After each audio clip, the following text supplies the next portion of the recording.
Frugality, slow living, and minimalist living are related concepts that provide an alternative to the fast-paced, consumerism-driven way of life that characterizes contemporary society. When combined, these strategies argue that less is better and question the idea that more is better. They provide a route to a more sustainable, meaningful, and purposeful style of living that puts one's own happiness ahead of accumulating material possessions. Let's explore in detail the world of unseen costs that steal your hard-earned money. You know, those seemingly innocuous small things that mount up before you can say, broke. First, the dilemma of the convenience store. The name of the convenience store says it all. Convenient. However, I'll tell you a little secret. Convenience comes at a high cost. You stop by the local store for a quick snack because it's late and you're exhausted. You leave with a bag of chips and a Gatorade after spending $7. Not a huge thing, is it? False. You would definitely pay half as much for that identical combo at a typical grocery store. However, money isn't the only consideration. These establishments, which are stocked with salty snacks, sugary drinks, and enough preservatives to last time, are like temples to processed food. The second is the blender for baby clothing. All right, this is for you, parents and soon-to-be parents. You want nothing but the finest for your newly delivered bundle of joy. So, you spend more money than you did on your first automobile on that cute designer onesie. All right, a little over the top, but you get the idea. After 3 months, you know what? That pricey onesie no longer fits. Since you were saving it for a special event, you hardly ever wore it. In the meantime, your infant is contentedly spitting up on the inexpensive multi-pack that you received as a shower present. This is the reality. Infants grow more quickly than you can say college fund. Even though that expensive dress looks adorable in pictures, is it really worth the price each time you wear it? Why not use that money to invest in their future rather than buying clothes they will outgrow in a matter of weeks? That cashmere romper won't last nearly as long as a solid school fund. 3. Tickets for the lottery. That gleaming display of lottery tickets is virtually winking at you as you wait in queue at the petrol station. You notice the slogan, "If you don't play, you can't win." It makes sense, doesn't it? Hold on to your wallet, because I'm going to change that. You win when you don't play, that's the fact. It may seem counterintuitive, but let's take a closer look. There is a 1 in 300 million chance of winning the Powerball lottery. To put that into perspective, doing a handstand atop a unicorn increases your chances of getting hit by lightning. Well, that last bit was a fabrication, but you get the point. You might be increasing your investing account by every dollar you spend on lottery tickets. It's similar to sowing seeds. Would you like to disperse them in rich soil or on concrete? In fact, you're winning the game of life by refusing to play. Therefore, simply wink back and respond, "Nice try, but I'm already winning," the next time the lottery display tries to entice you. The gambler's fallacy is the fourth. Let's now discuss casino games, which are related to gambling. I understand the thrill, the flashing lights, and the desire to succeed. It's euphoric.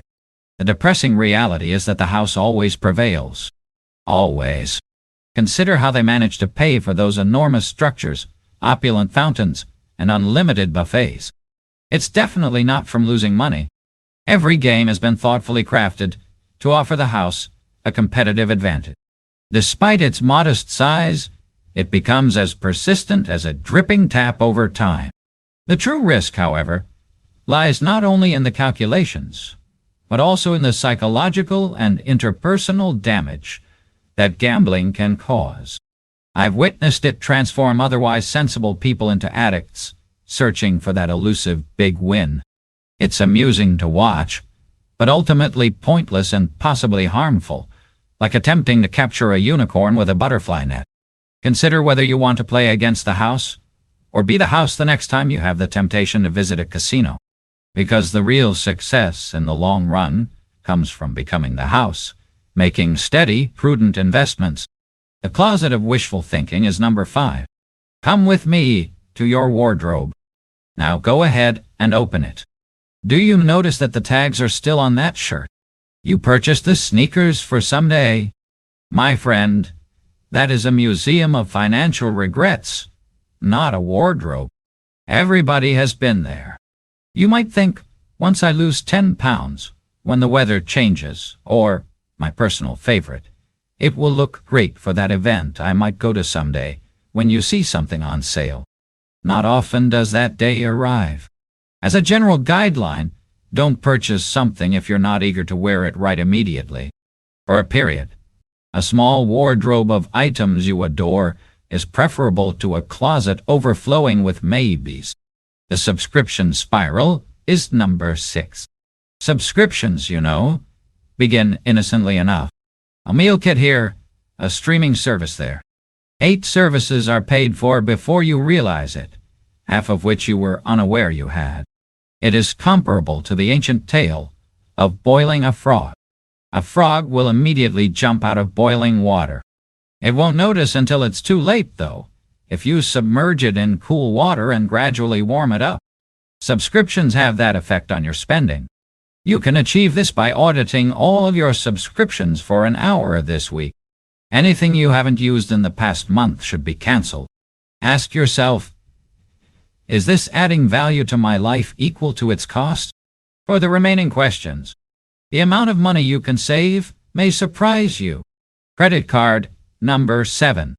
When used properly, credit cards can be excellent financial tools, but when they are overused, they quickly transform into monsters that devour wealth. The harsh reality is that there's never a valid excuse for keeping a balance on your credit card. The interest rates are greater than those of a Snoop Dogg show. Use cash or a debit card if you aren't sure you can pay off your credit card in full each month. Your future self will appreciate it when you're not drowning in high-interest debt, even though it may feel restrictive at first.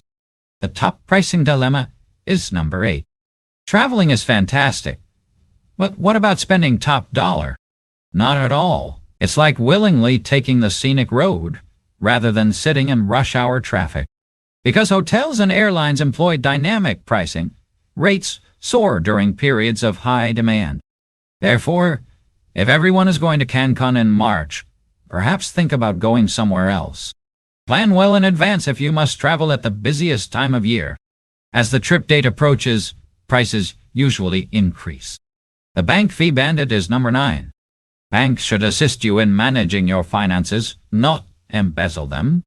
However, they've somehow perfected the technique of charging us exorbitant fees, including overdraft, ATM, and account fees. The only difference is that the paper is your money. It's like death by 1,000 cuts. The worst part is that the majority of these expenses are entirely preventable. Simple strategies to keep your money in your account are to set up overdraft protection, use in-network ATMs, and maintain a minimum level. Additionally, don't be scared to call your bank and request that they waive any fees you may have been assessed. If you're a nice customer, you'll be astonished at how frequently they'll say yes. The squeaky wheel gets the grease, or in this case, keeps the money. Keep that in mind. No. The frenzy of investment fees is number 10.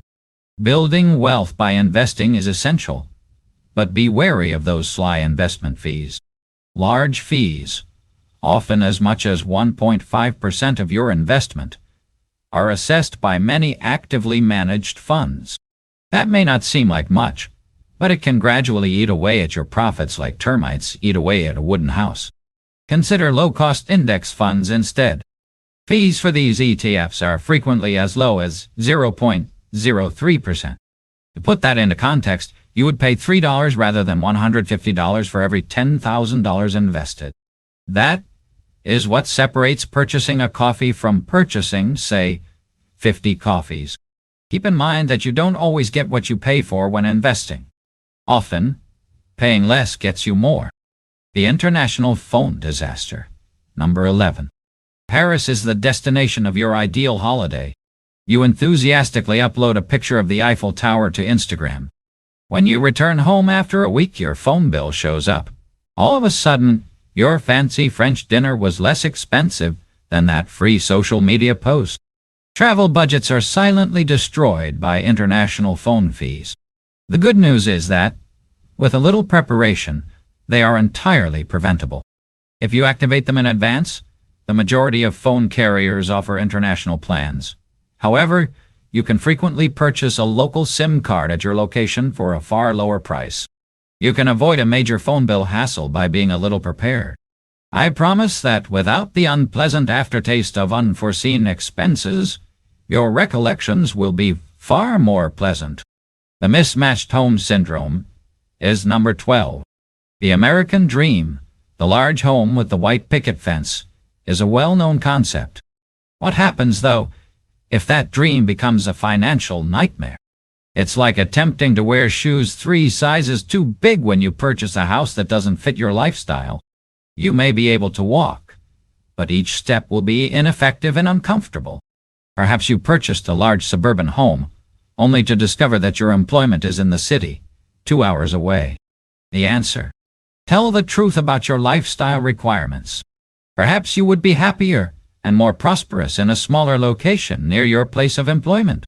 Keep in mind that sometimes it's just more expensive to mow the lawn, so it's not always better on the other side. The energy vampire, number 13. Energy vampires, or devices and systems that consume electricity even when not in use, may be haunting your house. The ancient refrigerator in the garage? It's holding your money and then slowly letting it out, not food. The windows that let in drafts? $bucks shooting out of your house is what they are like. Think about obtaining an energy audit. Although there may be some initial costs, there may be significant savings over time. It's also beneficial to the environment. Win-win. The water waste problem is number 14. Let's speak about water while we're talking about leaks. Even seemingly little issues like a leaking toilet or a dripping tap can add up to significant cost. It took me weeks to realize that my sprinkler was broken. I nearly toppled over in my chair when the water bill arrived. I had the impression that I had been managing a water park in my backyard. The good news is that fixing most water problems is simple and affordable. You can save a significant amount of money and water by performing some preventative maintenance. Mother Nature will also be grateful. The car dilemma is number 15. Your life and your car should go hand in hand. Rather, many of us are driving around in uncomfortable and costly clothing that is akin to an ill-fitting suit. Perhaps you purchased a large SUV with the intention of going camping for the weekend, but you're actually driving it to get to work in the city. Now you're paying hefty insurance premiums, burning through petrol, and most likely having trouble parking. Be truthful about how you plan to use your future vehicle 90% of the time before purchasing it.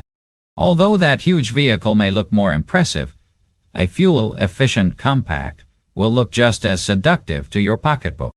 The restaurant drink conundrum is number 16. All right, listen to me, even though I know this may upset some people. Restaurant sodas and cocktails are more expensive than a boutique's fancy purse. The eatery paid 20 cents for that can of soda? You're paying $2 or $3 for it. And booze? Even worse is the markup. I'm not advocating that you never order drinks at restaurants, but you might want to reconsider accepting that Coke or cocktail without question. Water is healthy, cost-free, and won't put a strain on your finances. The erroneous gift-giving is number 17. Giving gifts is a lovely thing, but if it's not done carefully, it can also be a huge financial waste. Because it's what society expects us to do, we frequently buy gifts out of habit. Here's a secret, though. Gifts aren't everyone's love language. Some people place a higher importance on acts of service, positive affirmations, or quality time. Spend some time learning what your friends and family really value before you spend a fortune on gifts for them. A day spent together or a sincere message could be more meaningful than any pricey memento. The degree dilemma is number 18. Let's not forget to discuss education. A degree can either be a valuable instrument for accumulating riches, or it can be a costly document that serves no purpose other than to adorn your wall. A 4-year degree now costs more than $100,000 on average. You should anticipate a return on that substantial investment, just like you would with any other. Do some study before you or your children commit to a degree. How is the employment situation in that field? What is the typical beginning salary? Are there other options, or is a degree even required? Keep in mind that education should be used to open doors, rather than to limit access to financial prospects. Make an informed decision. And there you have it. 18 sly costs that can be evaporating your fortune more quickly than a leaky bucket. The good news is that you can stop those leaks now that you are aware of them.